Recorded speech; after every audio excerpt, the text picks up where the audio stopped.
Hello and welcome to another episode of Historic Hindsight. I'm John, that's Tom, and today we're talking about some other jerk who made my elementary school experience a living hell. That's right, Johnny, because just like John Smith, when we did our Pocahontas special, Yeah, we that was got great. Johnny Appleseed, who Oh, you go play some apparently apple is a trees? real person. Hey, you like apples? Not spelled the same way, guys. I'm a Jon. All right, Jonathan. All right, full. I'm not a Johnny. It's no age. John, for Jerks. the Johnny Appleseed, and he was a real person. That was a shock to me, which Now should that- not have been a shock to me, because I'm pretty sure I went to a museum about him when I was a kid, and we went to a Well, million festivals about him as a You kid. didn't read but I just everything with your assumed- dad. That was your problem. Well, I Now, assumed I it was had- folklore. I have an image of Johnny Appleseed in my head being taught to us as a giant mythical creature that walked through the land and basically threw full ass apple trees into the ground to plant them. Yeah, that's Walt Disney's It's similar fault. to There's a cartoon who that did was that it, the shit. guy with blue or whatever, the blue Paul Bunyan. Paul Bunyan. Yeah. I imagined him like that, and I thought it Yeah. was just some mythical thing like that. But he was an Disney had a actual guy. cartoon of myths that we watched as kid. There was that one. And there it was was the Paul that. Bunyan. Is that my there was- memory? Yeah, that's your memory, Johnny. All right, so we that's your were memory. taught that he was some gigantic being stabbing Well, he full wasn't. apple trees.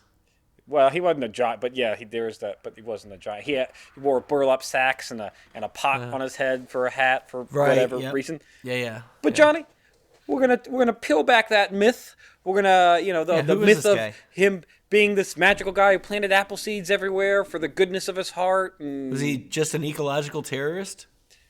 Kinda. He was born John Chapman on September 26th, 1774. He's going to become a folklore for spreading apple trees across the Midwest. But why? Folklore is going to have you why believe would he he was do just quirky and wanted to feed Americans. And No, like you said, that's was kind of an silly. ecological terrorist. I mean, you don't just go start planting No. foreign. I mean, they did then, obviously, species, but now we Yeah. know invasive species are a problem. Everybody's trying to take out their Bradford pears for a reason. Yeah. I'm guessing planting a bunch of apple trees where apple trees weren't. It probably, did some work on the local systems there. System. Yeah, I'm sure it didn't help anything. But the truth, Johnny, to his whole story is a little bit weirder, a little bit darker, and much more financially motivated than anything else. So let's get There into it it. is. His All right. early life. He's All going about the to, Benjamins. he's going to be born in Leominster, Massachusetts, with his mother dying when he was just 2, Oh, well. because she gave birth to his brother, who died 2 days after his mom. So screw God. you, Johnny. That guy, Johnny's dad, Daddy Johnny, whatever his name was, screw that guy. That guy, Well, he's off rough. fighting. Yeah, where's his dad right now? Because his dad's not there. He's off fighting not in there? the Revolutionary War. No, he's not there right now when this happens. All right, he's off fighting. so Johnny Appleseed's dad's fighting in the Revolutionary War while his mom's pregnant with his younger brother when he's 2, and then she Yes. dies during childbirth, and he dies Yes. of complications a few days after. Yeah, And yeah, all the fun and, stuff. and I'm guessing since it was what year was this? This so she died in 1776. Oh. Okay, so he was already assistant manager at the local coal mine by 2. Yeah, Johnny. So he's is- doing yeah, fine. yeah. He Yeah, was he's a doing man of fine. the household anyway, so he's doing all right. Yep. Now, his dad will return from fighting from the Revolutionary War in 1780. He actually has a good career. Works with Washington for a little bit. Nice. Fights up sets up the defenses around New York. Retires a captain in the he army. made So it back? He made it back. He didn't die. So it was pretty good one. successful. Once he makes it back, he marries a Lucy Cooley. So now Johnny's got a new mom and a bunch more kids because he procreates.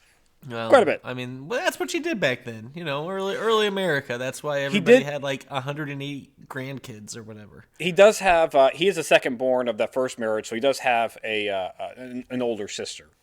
Okay. At 18 years old, Chapman, Johnny Chapman, he's going to convince his 11-year-old brother to move to the West with him in 1792, and they settle on a small plot of land in Ohio, and the rest of the family kind of joins them was the at West about back 1805. then, everybody. The Ohio's the West, yeah. Ohio's used to be the frontier. West.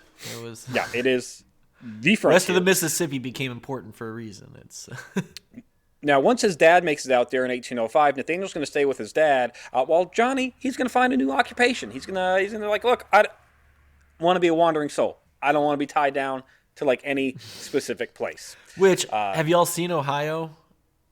There's a reason. You can't really blame them for being like, oh yeah, not here. This ain't Time it. to stretch my legs. Gonna go do a little quick walk. Which, coming from a dude living in southern Indiana, I get it. I know latest handle, but still, same, but different. Different. Shortly after leaving, Nathaniel Chapman, John Chapman, he's going to start an apprenticeship underneath a Mr. Crawford in Licking River, Ohio. Mr. Crawford is going to teach him how to plant apple trees in nurseries and become. Okay, so apple trees were there. He wasn't. They had apple trees. Yeah, but we're gonna get to the point like of the spread of it. Yeah, I mean apple trees. Right. But they had small orchards. They were doing They brought them from where or maybe they were native. I don't need. Were apples native to the United States, or did we bring them from Europe or Asia? Or I don't know if they were native here, but we definitely spread them throughout. Like Johnny Appleseed does a good job of spreading the apples throughout. Now, you might be, why is he going to start nurseries, apple nurseries, turning apples into a business? Why would anybody do that? Because it is a big business at this point in time in the United States history. And why is it a big business? Because homesteading is now a thing, and we want to spread our land out west into native territories. Screw them, get rid of their territories. And the whole idea is that you can have a 100-acre plot of land. There's the Ohio company wants to give you 100 acres of land, you have to plant apple orchards and or peach orchards to be able to cultivate that land, to prove that you have a stake in that land before you can actually get granted ownership of said land. Excellent. Real quick, for those who are curious, apples are not native to North America. They originated in Kazakhstan in Asia. So they got to Europe in the 1500s and then probably just came over with people because they're like, we like apples and we can make shit with it. So there you go. Now you might be asking yourself, why in the 1800s are we now doing this big homestead act or this big push to settle the West, so to speak, or what is now the Midwest? Well, we saw how much great land there was with all the natives that, I don't know, we're dying off, and we could just walk in, push them west into Oklahoma or whatever, and take their land. Like, what do you mean? I wonder why they did that. Because they're colonizers, Tommy. Yeah. That's why. When England still owned the United States, and we were still a part of them, England had treaties with the natives that said, look, we're not going to spread out that far. That land outside of the original coastal states, that's your land. Yeah. We're not going to This land is your land. That land is our land. Yeah. The problem with that being is that we were growing cash crops. England was using us as a tax haven, pretty much. Financial gain. We grow their tobacco for them. England was using us like they use all of their colonies at that. I mean, they sent colonies out and took places over or whatever and used them to make money, right? Like that's... Yeah. And we grow their cotton for them, all the fun stuff. The problem is, cotton and tobacco, if you only plant those over and over and over and over and over and over and over again and nothing else, you burn out the soil. And so by 1776, when we have a whole revolution, the soil's burnt out and we're not getting the yields that we used to get. And so we really need fresh farmland. But England's like, we can't go there. We got treaties. And then so part of the whole reason why England lets us, and legitimately lets us win our revolution and our freedom, is because they understand that they'll make more money off of us if they let us have our independence, take over that new fertile land, plant all that shit, and they'll just be a trading partner with us. They'll make more money on the back end. Yeah. You know what sucks about the whole land being basically farmed to oblivion? Is that there wasn't anybody we were the first ones here, so there wasn't anybody that had been farming the land for thousands and thousands and thousands of years that could have told us to rotate our crops, for example. Or, plant corn and beans all together at the same time so that they're a mutual beneficial relationship, where the beans would grow up the corn stalk and give them the support that they need for the vine, and nutrients would be shared between the two and putting the nutrients back. You mean something like that? It would have been nice if we knew that back then. Yeah, we didn't know that. No, well, that didn't happen. Live and learn. But in any case, we win. We start moving out west. you gotta proper you gotta plant your apple trees if you want to own the land. All right, so you get 100 acres if you put together an orchard. And what size is a 100-acre orchard? Surely No, not. That's it's insane. something like 50. I think it's like 50 apple trees and like 20 peach trees, something along those lines. Those All aren't right, the so exact numbers, 20 but it's acres, 25 acres, something along those lines. Now, so Johnny Appleseed, he's going to exploit this by planting nurseries all over. He's going to fence them in with natural barriers, then pay a neighbor to look after them, and he returns in a few years to sell them off to the settlers that come in. So, Hell yeah! So all right. So he's set up neighborhoods, housing. He is a builder basically. Yeah. And, It's like, hey, and do you want he a gets turnkey credited- property, or do you want to set up all this shit over the course of a year or two? Turnkey. Yep. There you go. And he gets all this credit for like rightfully predicting like where the settlements are going to be. Dude, it's the 1800s. Follow the river. That's all you got. We're going to naturally settle right across the fucking river. Remind me again. The natives who had been inhabiting this land for thousands and thousands and thousands of years. Now, they were all nomadic, 100%. Yeah, Not a single there's one of no them had cities. a civilization anywhere with trade routes set up between them None of or that. anything like that. It's None of that, 100% nomadic, only living in teepees, indigenous people. Okay. Yes, That's good to know exactly. because that's an important indicator for why he might set up cities in certain areas. Like, he just, what a good choice. He just makes good decisions. Yep. So John Chapman, his first orchard is going to be planted on Isaac Staten's farm in Licking County, Ohio in 1806, where he was paid for his labor. He's then going to set off down the Ohio River, planting orchards all the way, livelong day, down he goes. Now he's traveling down and he's setting up plots of land for people to buy later. Basically, yes. Okay. Yeah. He's Builds the orchards, gets it all cordoned off, and then sells it off. He's getting equivalent to basically 6.5 cents ish per tree. So that's not 1800s. It's pretty decent. It's got to be decent because that's a ton of work. Like that's now, Johnny. The part that they don't teach us about in the history of any of Johnny Appleseed and why he's nomadic and why he's doing what he's doing is he's actually a religious fanatic. And by religious fanatic, I mean he is a zealot on a new offshoot of Christianity called the New Church.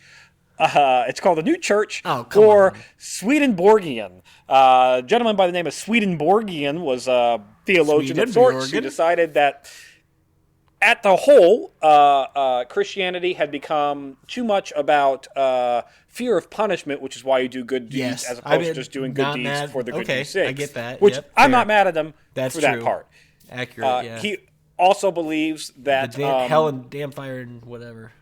Yeah, get rid of that. Gets rid of that. Believes that the Father, Son, the Holy Spirit, the whole Catholic thing, that's not, it's just Jesus was the embodiment of God on earth in the human form. It's not a Father, Son, Holy Spirit. There's not a Trinity. Jesus is God, essentially. Which isn't so weird from a Catholic point of view, except it just gets rid of those three entities. Anyways, doesn't matter. And then believes that you should be... you should live one with nature as close as you can, and not have any, live in poverty. Basically, don't live a luxurious lifestyle. Think kind of Amish. What Jesus told you to do. Yeah, think kind of Amishy. And then they also believe that they're currently living in the second coming of Christ. Like Christ's not coming back, like in a physical form, but like they're in the second coming of Christ. They're being just the second coming is raining down upon them. None of this is really all that fanatic, but keep in mind, Johnny Appleseed should really be more called Johnny the doorbell knocking Mormon, because that's really what he's doing. He's going place to place, planting the trees, but also like, Mormon, hey, what? That would make sense. You wanna learn about my new church? Here's a pamphlet on the new church. So he was doing the apple orchard thing, planting the trees to fund his expedition. His pretty much, yeah. His missionary one. His missionary one. Yeah. Yeah, that's all. He's your Jehovah's Witness going door to door, spreading gospel. So it is true that Johnny Appleseed did wear coarse spun clothes, not your potato sack with holes cut in it like the Disney movie has you believe. He typically wasn't known to be wearing shoes, although that's not because he gave his only pair of shoes off to somebody that needed them more than he did. That's probably just his hippy-dippy living with nature type It's thing. his hippy-dippy living style. It's the 1800s, and shoes are kind of expensive. And he did wear a tin hat, but it was a hat, like a tin hat, and he did, it's a tin. tin foil hat? Okay. All right, he's a time traveler. He's a time traveler. He is Johnny Appleseed's a time traveler. He, obviously, America was wanting of apples at some point, and probably, I don't know, maybe in the 1900s we really needed them. And he went back to plant the trees that we needed to avoid the terrible apple famine of 1907. 20s. We're going to say 20s, and we'll get to there in a minute while I say the 20s. 20s. But Johnny, planting apple seeds, doing all that fun stuff, nature-loving side, religious zealotry, we got the picture. There's a problem with how he was planting the trees, though. If you're not familiar, if you take an apple like a Red Delicious, which are not delicious, I don't know why they have that fucking name as Red Delicious. They're Tell me we're not getting into an apple debate. Okay. Red Delicious, if you take that Red Delicious and you take the seed out of said Red Delicious and you plant it, you will grow an apple tree. It will not produce Red Delicious. Oh, no. It's Red Delicious. Oh, no. They produce a very sour, smaller apple, which is not edible. Yeah. You're going to take a bite of it. Is it a male, and they're female? called spitters. Is it like they need the both, or what is it? What's why? So the way apples exist in order to self-preserve themselves and fight off diseases, every seed from the apple will produce a different variant of an apple, and that's to protect genetic diversity. Makes sense. How we get specific breeds of apple, like Red Delicious, if you want a Red Delicious, you actually have to take a graft of that tree, a stick, and then you have to graft that onto another tree. It could be an apple tree, it could be anything. You can take a limb of an apple tree and put it on your maple tree outside, and it will grow apples off that limb, that graft. Yeah. So that's to get your the only way we get apples now is everybody's going around grafting trees. Grafting trees, yeah. All the apple orchards that are out there for those specific types of varieties, they're all grafted from each other. Yeah. So when you plant an apple from the seed, you get a very sour, smaller apple that is not used for eating. And this is what Johnny Appleseed was doing. He was going around planting apple trees that on the surface are seemingly useless, at least for eating, but it gives you the ability to buy land, or not buy land, but own the 100 acres that you want. You get the acres, so it's... All right, so you got a bunch of apple trees that are going to drop crappy apples and ferment and get deer drunk. But you can take those crappy apples that have dropped and are fermenting and then make a hard cider out of them. There it is. There's always something you can do with fruit. Hard cider or Applejack, which is apple brandy. It's basically just you take the apple cider and then you distill it and you get Applejack, which was a very popular thing to do in the early 1800s. In fact, it was so popular that it was estimated that 40 gallons of Applejack were drank per person per year in the United States, which it doesn't actually seem like it's that much. Like 40 gallons, per person per year, though, is insane because that's an average.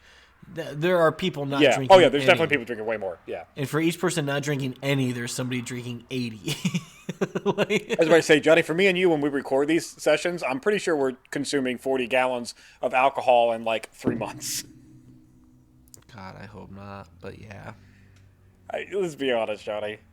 I mean, somebody add up ounces of beer. At least for me.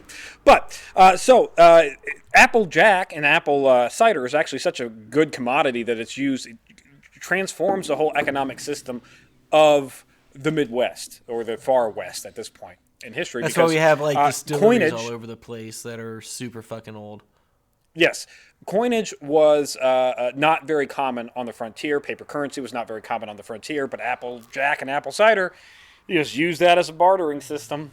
And so all those farms that got set up, all those nurseries that got set up, they were homemade distilleries. Because basically what you can't consume yourself, you just sell off at the end of the season to your neighbors. And you make your apple cider. And then at the end of the season, whatever you have left in apple cider, you let sit outside. They let it freeze. And then they take off the liquid on the top that doesn't freeze. And there's your Applejack.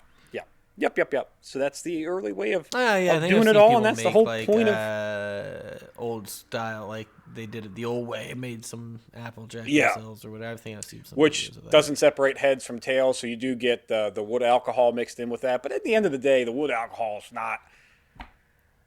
Don't drink a lot of it, but it's probably fine. Now, some highlights of his legend, Johnny. In 1817, he's first talked about in a bulletin from the Church of Jerusalem, saying that he's a missionary planting orchards and spreading the new church pamphlets. In 1819, he almost dies in one of his orchards when he's trying to pick trees off the top of the tree. He falls off and gets his head stuck in between a fork of a limb and is hanging himself. And he's only survived, like he only saved because one of his, helpers notices that he fell and then chops down the limb so he doesn't, fucking die. What a way to go! Stuck like a deer in between tree when they get their antlers stuck and then just brought away. No, in 1822, he gets the name Johnny Appleseed in a letter written by a member of the new church. That's the first reference to Johnny Appleseed. But in truth, he's known as kind of the quirky guy that's like wandering around and like, hey, you can buy orchards from this dude. But like nobody's weirdo. like, he's not guy. a legend. He's just he's planted orchards in 3 different states. By the time of his death, he actually has 1,200 acres of orchards that he owns, which is significant acreage. A lot more acres than I have. But it's not like he's this mythical thing yet. He's just one of your local neighboring dudes. Then? When he does die, lots of people were selling land and had business adventures back in the 1800s. Yeah. Like a lot of people were doing stuff. They were hustling. So he's shit at bookkeeping, so he actually owns more than 1,200 acres, but he doesn't know about where they all are, so some of that stuff gets thrown away. When he dies, he's going to die in 1845 in Fort Wayne, Indiana in March, although the specific date is unknown because every newspaper gave a different date to his death. Hey, the crazy apple dude bit it. Yeah, sometime, I don't know. Jan said it was last week. I said it was yesterday, yeah. I don't know. Carol's saying he's been dead for months. Who knows? He will give the entirety of the land and the state to his sister. His older sister. His older sister. How did he die? Did he die of just some weird disease? Just old. Yeah, he's 1845. Oh, but his he was older born sister, in 1774. That's so he's leaving all of his stuff. He's like, hey, I know you're older than me. I just died of old age. But yeah, why don't you go ahead and manage my 1,200 plus acres of property at 75 years old or however the hell old she was. Like, what a dick. That's an asshole move. That's not something nice you did for somebody. Don't worry, Johnny. Economic Leave them to some young guy and have them sell a few to give your sister some money to live off of until she dies in a year and a half.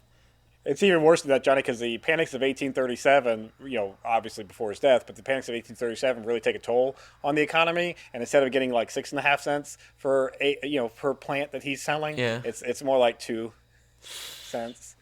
And so like he gave her a bunch of land that's almost worthless. Good God, what a guy. The legacy. How does he get where we're at?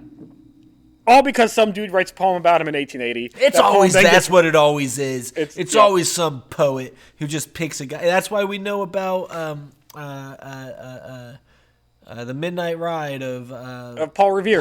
Some poem dude who got the whole story fucking wrong. Israel Bissell, who wrote 122 some odd miles to Paul Revere's 20.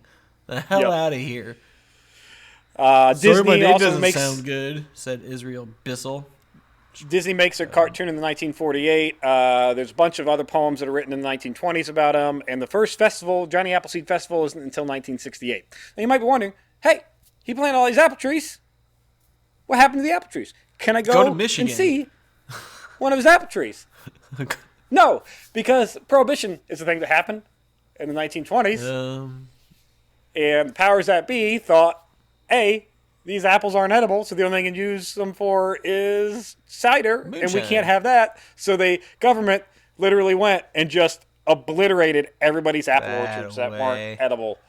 That's right. Orchards. Introduce the apples, have them kill off the native plants, then wipe them out, And now any invasive plant that comes over on some ship and whatever seed, whatever the hell's bird crap, is going to go all over the place and ruin my freaking woods with a bunch of thorns and goddamn hammer honeysuckles. So speaking of that, Johnny, there is a type of thistle plant that Johnny Appleseed also planted along his way. What? Because he felt that it had medicinal purposes. It does not. And if you ever are walking in the woods and you get tinged by a thistle plant, I'm so glad. That's something I don't Johnny have Appleseed. in my land, is I don't have any thistle, which is good. My parents have a That's ton of his thistle asshole behind thing to their do. house. There is actually one known tree left that is surviving that allegedly Johnny Appleseed planted in Algeo Farm in Nova, Ohio. Its grafts have been sent to other areas where he's allegedly gone and replanted, and all. So the tree lives on. But it's not what you would think when you look at it on the interwebs, and I'll put a picture up here. It's like a tiny bush. It's like this because tiny, they keep taking just trimming horrible, it's a bonsai tree right now. dilapidated. Yeah, it's some bonsai. It's not. Looks like it could grow old. It's the Charlie 200 years Brown old. tree of apple trees. 150 years old, whatever the hell. 120. What? I don't know. It's old. Now today, right? there are museums all over the place for Johnny Appleseed. Apparently, there's a museum in Urbana, Ohio, which is my hometown. Not where I was born, but where I grew up till I was 11. From 6 months to 11. Yeah, nobody. Urbana, Ohio, That's fine. which is where I know Dad say drugged it. me to that. A bunch. Oh yeah. Well, you didn't read the signs though, so. I did not read Now- that. I let Dad read now all the who's signs. laughing? I don't read every Could have saved some bulletin time board. on this the research for this episode, Tommy. It could have, yeah. And up in Fort Wayne, they have the Johnny Appleseed Festival up there every year. Is it like I assume you it's can- like apple pie competitions, apple fritters. It's all sorts Yeah. of baking crap. It's baking crap, taste a arts and billion different crafts. apples. Get a bushel. There's here, always there, dudes that whatever. dress up as Indians up there because Ah, we took there their you land, go. so fuck Yep. them. Natives. by My the way. dad usually goes up there every we year don't and has use his little the Indians thing gun anymore. Civil War gun display thing because Johnny Appleseed has a lot to do with Gatling guns. But hey, Appleseed. You know what? These festivals have a hard time. You got to get people there. It's tough. You got to get people there. It's Yeah. anything you can do.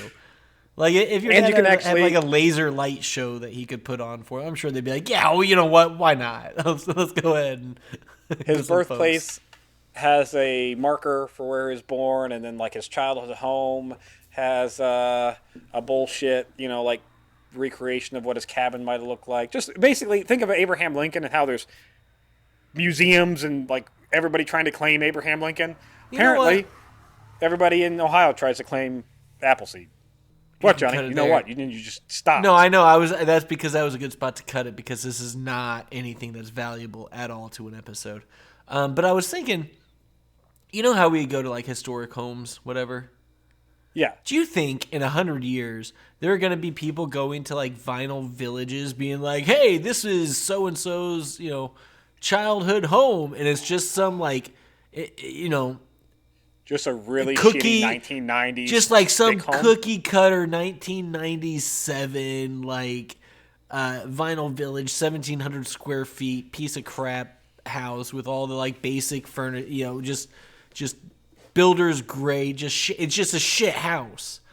And they're gonna be like, "This was their childhood home. This is amazing. I had to drive 5 minutes in this neighborhood because they put down 2,000 houses in it on 10 acres."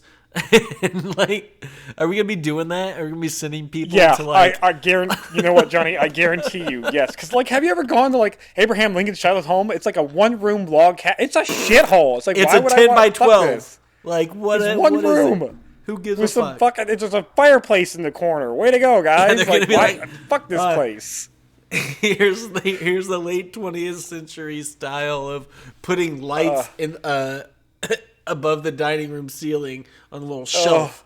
You put the Yeah. recessed lights under the shelf. The recessed along lights, the yeah. dining room. And Man. the stupid island that's floating in the middle of the kitchen that Oh, just the gets in the way of huge fucking fucking everything. island. Just too big. Everything. Way too big. Too big. But they Too put big. the stools under it so that you can, sit there sometimes. But if you And you do, have to you walk- can't. Nobody can walk through. And You have to walk around a terrible design. gigantic fucking island to get to the sink and the stove. It's hey, that's convenient. Thanks. Yeah. Or the sink is on the island, and so you have an island, but now it's useless because you have a giant fucking sink on it that takes up 80% of it. Yeah. That could be that. Holy fuck. It could be that. Yeah, it's going to be a thing. That's going to be hilarious. It's like there's like that meme that's like the year is 2056 and there's a girl sitting on her bed in her Ugg boots with Backstreet Boys posters on her wall, complaining about how she's born in the wrong generation. Or whatever.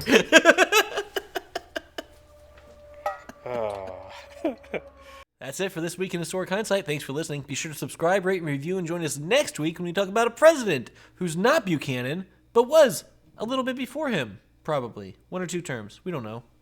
But it's after Millard Fillmore.